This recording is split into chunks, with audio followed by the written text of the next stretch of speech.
मेरा चैन वैन सब उजड़ा, जालिम तू बिल हटा ले। मेरा चैन वैन सब उजड़ा, जालिम तू बिल हटा ले। बर्बाद हो रहे हैं जो मेरी अपनी पार्टी वाले। धन्यवाद। First of all, I feel like the majority party has some kind of weird obsession with me which needs to be stopped. Secondly, they need to focus more on the pressing matters than me. And what I said, सदन में क्या हमारे प्रधानमंत्री आज उपस्थित नहीं है जो उनके सांसदों की बातों को वोट करना पड़ रहा है? जवाब दीजिए। महिला उधर चल रही है सर, उधर अन्याय हो रहा है महिलाओं के साथ, और ये बोल रहे कुछ भी नहीं है। लोगों की हत्या की जा रही है और बोल रहे कुछ भी नहीं है, कुछ भी नहीं है।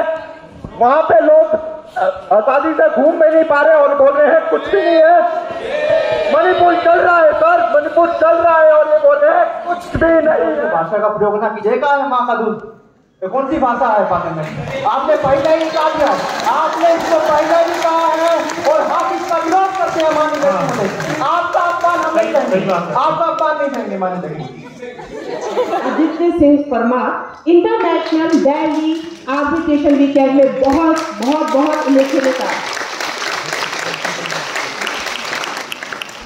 Namaskar everyone, I welcome you all to my channel Musafir Adi and I'm back again with a new video। और आज से शुरू हो रहा है नेशनल यूथ पार्लियामेंट जो कि ऑर्गेनाइज करवा रहा है हमारा कॉलेज। इस इवेंट के लिए पर्सनली मैं बहुत ज़्यादा एक्साइटेड हूँ क्योंकि इस इवेंट की हम प्रेपरेशन भी बहुत टाइम से कर रहे थे और ये होने वाला है मेरा फर्स्ट यूथ पार्लियामेंट। और जितने भी पार्टिसिपेंट्स हैं वो भी ऑल ओवर इंडिया से आए हुए हैं। मोस्टली पार्टिसिपेंट्स हैं दिल्ली से और यूपी, साउथ इंडिया से भी काफ़ी सारे पार्टिसिपेंट्स हैं। और बाकी तो हमारे शिमला के जितने भी कॉलेजेस हैं जैसे HPNLU हमारा कॉलेज, तो ये सारे पार्टिसिपेंट्स होने वाले हैं। तो देखते हैं कितना ज़्यादा एक्साइटिंग होगा ये इवेंट। एंड आई बिलीव कि जितने भी मेरे लॉ फील्ड रिलेटेड व्यूअर्स हैं उन सभी को तो पता होगा कि यूथ पार्लियामेंट क्या होता है, बट जिन लोगों को नहीं पता उन सभी को मैं आगे वीडियो में डिटेल में बताऊंगा कि यूथ पार्लियामेंट क्या होता है। तो अभी बज चुके हैं सुबह के 6:30 और अभी मैं पहुंचने वाला हूं कॉलेज। और कॉलेज के बाद मुझे जाना है HP ऑडिटोरियम क्योंकि जो इवेंट है वो HP ऑडिटोरियम में होने वाला है। और मैं आपको इतना ज़रूर बोल सकता हूँ कि वीडियो के एंड होने तक आपको ज़रूर कुछ सीखने को मिलेगा। सो वीडियो को एंड तक देखना और जिन लोगों ने अभी तक चैनल को सब्सक्राइब नहीं किया है मेक श्योर कि आप चैनल को भी ज़रूर से सब्सक्राइब कर लेना।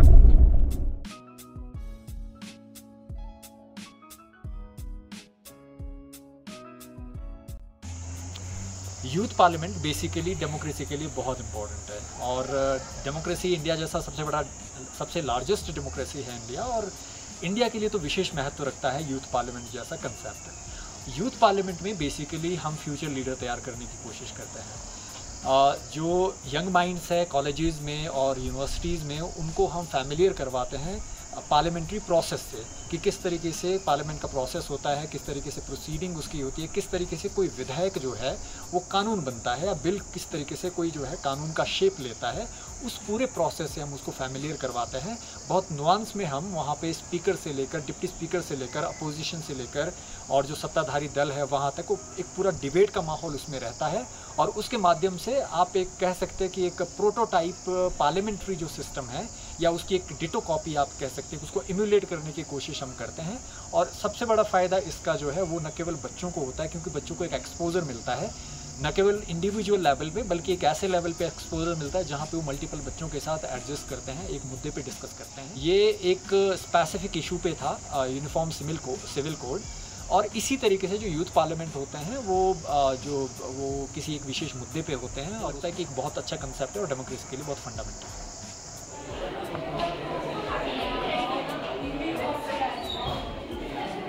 सो एवरीवन, अभी मैं पहुंच चुका हूं ऑडिटोरियम में। अब मैं आपको यूथ पार्लियामेंट का सेटअप एक्सप्लेन करता हूं।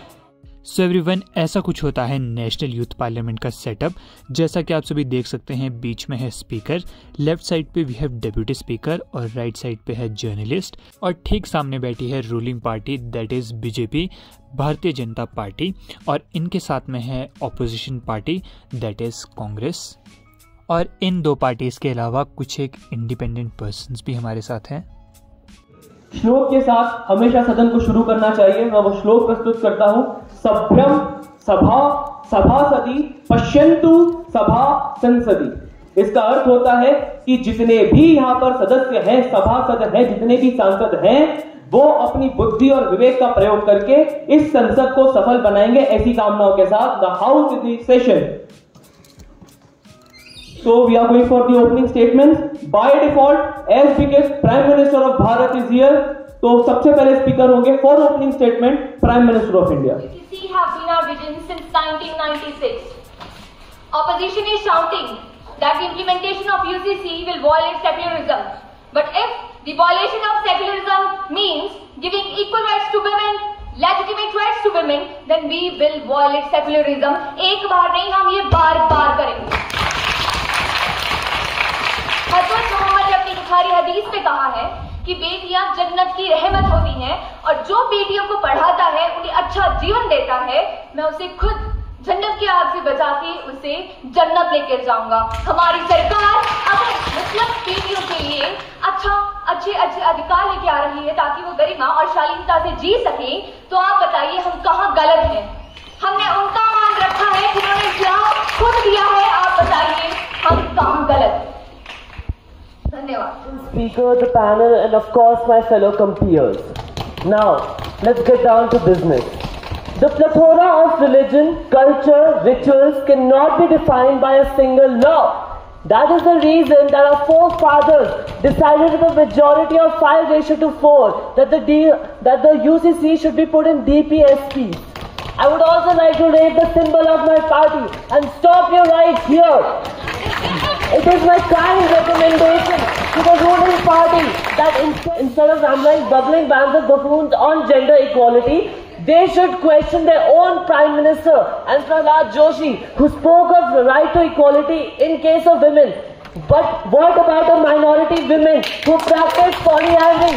Should they vanish? It is my question. It shall be answered. Thank you. UCC की जब बात की जाती है तो लोग अक्सर इसे धर्मनिरपेक्षता या सेक्युलरिज्म का विरोधी मानते हैं। हमें सेक्युलरिज्म इसलिए प्राप्त हुआ था ताकि समानता बनी रहे, संविधान में मिली इक्वालिटी का सम्मान हो सके, और यूसीसी भी यही कर रहा है। यूसीसी किसी रीति रिवाज को हानि नहीं पहुंचा रहा, ये तो केवल समाज की कुरीतियों को हटाने का प्रयास कर रहा है। धर्म का चोला लपेटे शैतानों को बेनकाब कर रहा है। तो इस पर विपक्ष क्यों घबरा रहा है? यूसीसी कभी सेक्युलरिज्म के खिलाफ नहीं हो सकता, क्योंकि अगर ऐसा होता तो ये संविधान का एक भाग भी ना होता। ये तो कोई बच्चा भी बता देगा।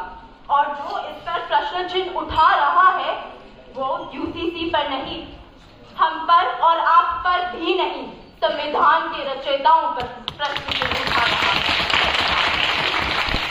This is not a debate on just Hindu-Muslim law or right, but on the personal law of various religions, for that matter, concerning to marriage, divorce, property, succession, and etc.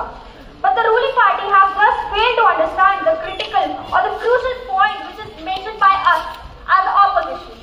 I would like to highlight the main and the logical pointers, which are the infringement of the fundamental rights mentioned under Articles 25 to 29 of the Indian Constitution. Is UCC that relevant that it could infringe the fundamental rights of any individual? I would like to put this question not from my side, but from the opposition side also. उठाया धर्मनिरपेक्षता का, मैंने कहा secularism इससे affect होगा, इससे secularism effect नहीं होगा, इससे संविधान की मूल भावना भी नहीं खराब होगी, इससे सिर्फ संविधान और मजबूत होगा, क्योंकि संविधान के अनुच्छेद 44 में ये लिखा गया है। धन्यवाद अध्यक्ष। एक बात कहना चाहूंगा विपक्ष के लिए।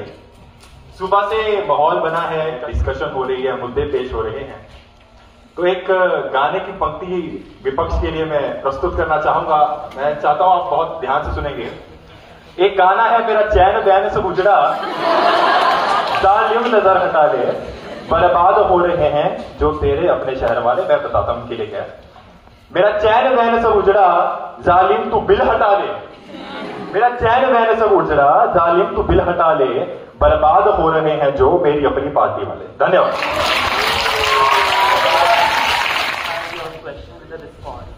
But since it was so derogatory nature, I will have to have it though. Yeah, sure. So the thing is that you said chairman sir Bidra and like कहीं नहीं समझने वाले बातों दिख रहा है ना। Please do not speak with us. You're an honorable man, as I spoke yesterday. Please do not. Secondly, what you said, that is the current state of the nation. The state is in unrest. So you are right. Very good job to say that. Second thing, you said that the personal laws that have laws regarding marriage, divorce, and whatnot. Already existing personal laws are defined through religious institutions about the same subject. I don't know your laws, but please come here and see that. Thank you. हाँ, मुझे reply करेंगे। मुझे नहीं पता कि वो समझ क्यों नहीं आ रहा। मेरे को एक क्यों केवल हिंदू लॉ को कोडिफाई किया, बाकियों को क्यों नहीं किया? चाहे वो शरीयत हो, क्रिश्चियन हो या फिर जैन। और आपने अनरेस्ट वाली बात की थी, तो कृपया आप उसे एक बार रिपीट कर सकते हैं? मैंने ढंग से सुना कि किस तरह का अनरेस्ट की बात कर रहे हैं। स्पीकर की अनुमति है, सॉरी, ऑनरेबल स्पीकर की अनुमति है। रिपीट करना है ना, अनरेस्ट वाली बात की। रिपीट कर दीजिए। You said the line of the song, Chan Ran Sab Ujda, right? So usme I said that the state is in unrest as synonymous to what the language is. अब अच्छा, आप चाहते हैं कि फिर से बोलो कि पार्टी के लिए था, स्टेट तो बिल्कुल बहुत आराम में है। धन्यवाद। 90 के दशक में ले जाना चाहूंगा जब कश्मीर में आतंकवाद अपनी चरम सीमा पर था। तो उस वक्त मैं स्पेशली कोट करना चाहूंगा दोनों समुदायों की, गुज्जर बकरवाल और पहाड़ी समुदाय, जिन्होंने आतंकवादियों की धमकियों के बावजूद होने के बावजूद भी वो भारत का तिरंगा उस वक्त लहराते रहे और तिरंगा थामे रहे, क्योंकि वो भारत के सेकुलरिज्म में बिलीव करते थे।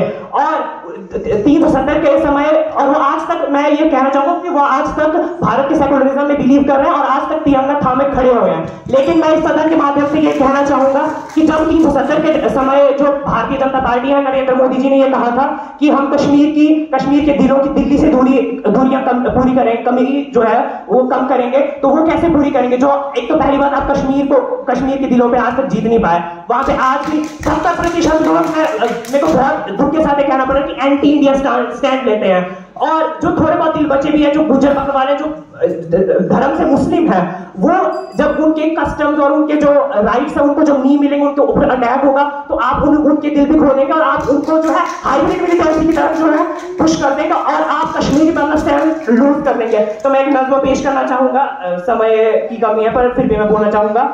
ऐ आला हुकूमत, वतन की फिक्र कर नादान, मुसीबत आने वाली है। वतन की फिक्र कर नादान, मुसीबत आने वाली है। ऐ हुकूमत तेरी बर्बादियों के किस्से होंगे आसमानों तक। ऐ हुकूमत तेरी बर्बादियों के किस्से होंगे आसमानों तक। ना समझोगे तो मिट जाओगे हुकूमत वालों, ना समझोगे तो मिट जाओगे हुकूमत वालों। तेरी दास्तानों के किस्से रह जाएंगे महज इतिहास के पन्नों तक। तेरे दास्तानों के किस्से रह जाएंगे महज इतिहास के पन्नों तक। जज़ाकल्लाहु खैर। माले मसूदी जी ने सदन में जम्मू कश्मीर के विलय की बात उठाई थी। आज मैं इनको कह देना चाहता हूँ, पूरा भारत कश्मीर से लेकर के कन्याकुमारी तक एक है। आज के समय में विलय की मांग उठाना बहुत ज्यादा दुर्भाग्यपूर्ण है। दूसरी बात, इन्होंने जो शायरी कही है, इनकी शायरी सरासर मुझे लगता है देश में दंगे भड़काने का प्रयास करने वाली है। ये सवाल आप अपनी पार्टी से पूछे जो उठ पटांग रोज मुस्लिमों के खिलाफ बयानबाजी करते हैं। और आपने कहीं कश्मीर से लेकर कन्याकुमारी तक भारत देखने का, आपने कश्मीर के लोगों से पूछा वो दिल से आपके साथ है या नहीं? मैं बताता हूँ ना, देखिए मैं बताता हूँ। आपके कहने से नहीं होगा। कश्मीर मैं क्यों कह रहा हूँ, आप क्या बातें सुनिए।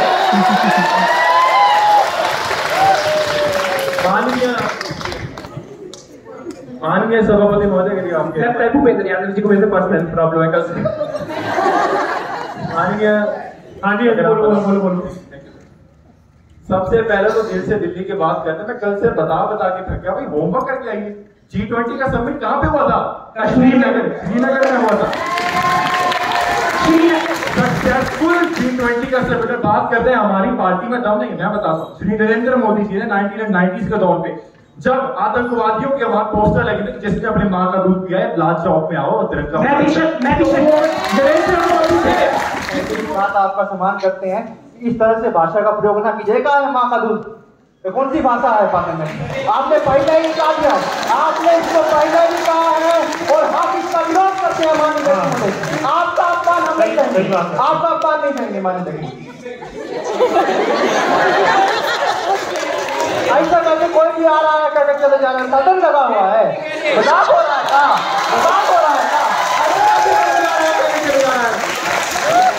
इनके कुचली भी है को क्योट किया जाए। आज महिला उधर चल रही है सर, उधर अन्याय हो रहा है महिलाओं के साथ, और ये बोल रहे कुछ भी नहीं है, लोगों की हत्या की जा रही है और बोल रहे कुछ भी नहीं है, कुछ भी नहीं है। वहां पे लोग आजादी से घूम भी नहीं पा रहे और बोल रहे हैं कुछ भी नहीं है। मणिपुर चल रहा है सर, मणिपुर चल रहा है और ये बोल रहे हैं कुछ भी नहीं है। सदन में क्या हमारे प्रधानमंत्री आज उपस्थित नहीं है, जो उनके सांसदों की बातों को वोट करना पड़ रहा है? जवाब दीजिए। क्या आपने थोड़ा तेज बोल दिया, सुना ही नहीं है क्या जवाब? क्या थोड़ा सा आराम से, मतलब थोड़ा सा जवाब मिलेगा जब बिल आज पास होगा।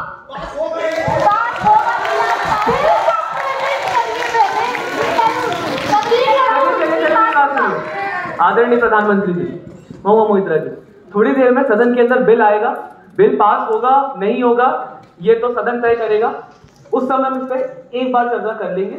अभी के लिए आपकी बात को मैं स्वीकार करता हूँ, धन्यवाद। नहीं, मेरे पास में अटेंडेंस में प्रेजेंट लगी है, मैं आपको कॉपी भिजवाता हूँ।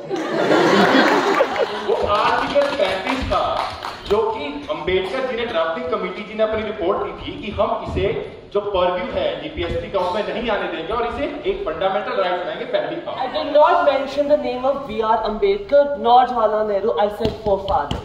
शशि थरूर जी कह रहे हैं और कल से ओपोजिशन पार्टी कोट कर रही है, B.R. अम्बेडकर जी ने ये कहा, B.R. अम्बेडकर जी ने वो बोला, नेहरू जी ने वो किया। अरे भाई पहले डिसाइड तो करो आपके फोरफादर कौन है। First of all, I feel like the majority party has some kind of weird obsession with me which needs to be stopped. Secondly, they need to focus more on the pressing matters than me and what I said.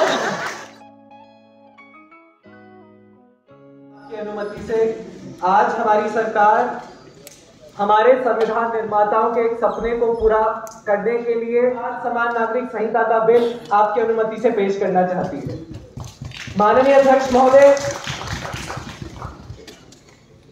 the Uniform Civil Code in India Bill 2023, the bill to provide for the constitution of the National Inspection and Investigation Committee for the preparation of Uniform Civil Code and its implementation throughout the territory of India, be it enacted by Parliament in the 74th year of Republic of India as follows. Section 1 of this bill is, this code may be called as the Uniform Civil Code in India Act 2023. It extends to the whole of India.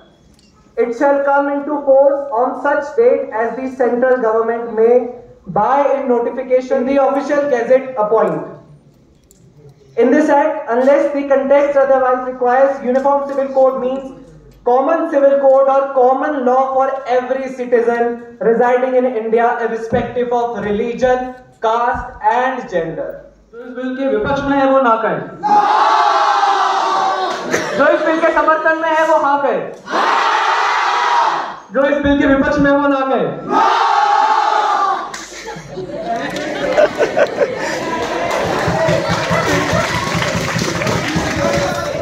जो इस bill के विपक्ष में वो ना कहे, जो इस बिल के समर्थन में वो हाँ कहे। इस संसद में यूनिफॉर्म सिविल कोड पास होकर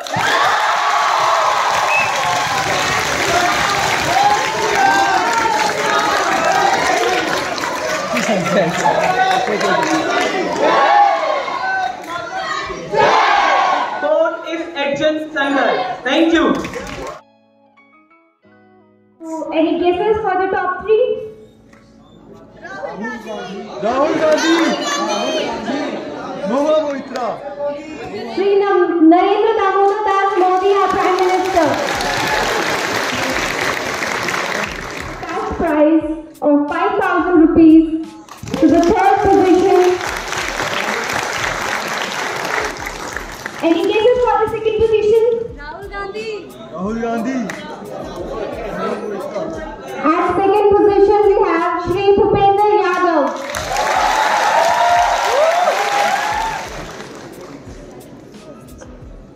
For the second position, the cash prize is of 7,000 rupees. Any guesses for the most awaited award? Okay, we'll listen to the house. It goes to Srimati Maharashtra.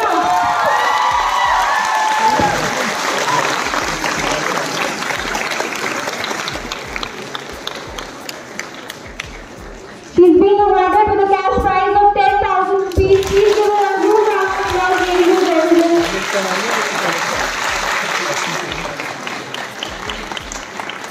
So these are the top 3 और अब बारी है honourable mentions की।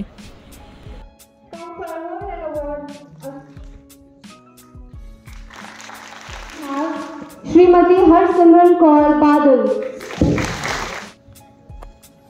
Shri Prahlad Joshi, commendable efforts and their participation, Shri Amit Shah, Dinesh Chandra Jadhav, Shri Adhir Ranjan Chaudhary, Shri नभा Kumar Saranya, Pratima Dharmik, Shrimati Bharati Praveen Pawar. We have Shri Shashi Tharoor.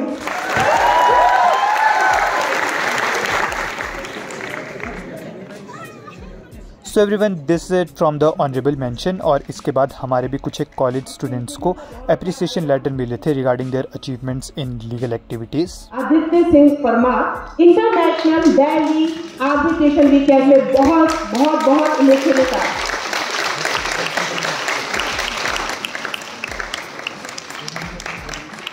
So everyone, this is it for today. I hope you enjoyed this video. Don't forget to like, share and subscribe. Thank you so much for watching.